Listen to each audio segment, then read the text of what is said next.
اور وفاقی شرعی عدالت کو اللہ کے عذاب سے ڈرنا چاہیے.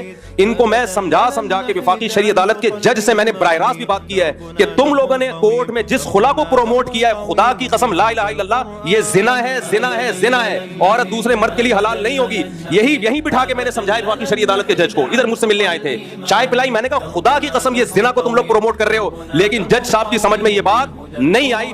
اللہ کی قسم وفاقی شرعی عدالت کا جج بھی جہنم میں الٹا لٹکا ہوا ہوگا، میری تمنا ہے. اور یہ ہمارے وکیل بھی اور ہمارے ججز بھی، ہمارے حکمران بھی اور وہ علماء بھی جو اس عدالتی خلا پہ خاموش ہیں، آواز نہیں اٹھا رہے، میری تمنا ہے. کیونکہ ان لوگوں نے اتنا بڑا ظلم کیا ہماری فیملی سسٹم کو ڈسٹرائے کرنے میں، ہمارے فیملی سسٹم کو توڑنے میں، girl friend boy friend system کو پروموٹ کرنے میں اس خلا کے ذریعے. میں اللہ کے سامنے کہہ دوں گا، اے اللہ میری جو ذمہ داری تھی، میں نے حکومت کے خوف کے بغیر، جیل کچہری اور توہین عدالت کے خوف کے اس قانون کے سے نہیں ڈرا. میں نے جو حق تھا وہ ممبر پہ کھل کے بیان کر دیا، میری ذمہ داری پوری ہو گئی. اے اللہ میں بری ہوں. اب اگر کوئی مولوی اس پہ خاموشی اختیار کرتا ہے، کوئی جج اس خلا کو صحیح قرار دیتا ہے، کوئی مولوی، اہل حدیثوں میں بعض مولوی ایسا کر رہے ہیں کہ یہ خلا ٹھیک ہے، یہ سارے جہنم میں الٹے لٹکے ہوئے ہوں گے، سارے الٹے، کیونکہ یہ زنا کو پروموٹ کر رہے ہیں، خاندانی نظام کو توڑ رہے ہیں. یہ مجھے ایک بات بتاؤ، آپ کو پتا ہو کہ میری بیوی کو ہر وقت یہ رائٹ ہے جب چاہے عدالت سے خلا لے لے. آدمی اس کو بیوی کیوں بنائے گا؟ پھر وہ بیوی کس بات کی ہے؟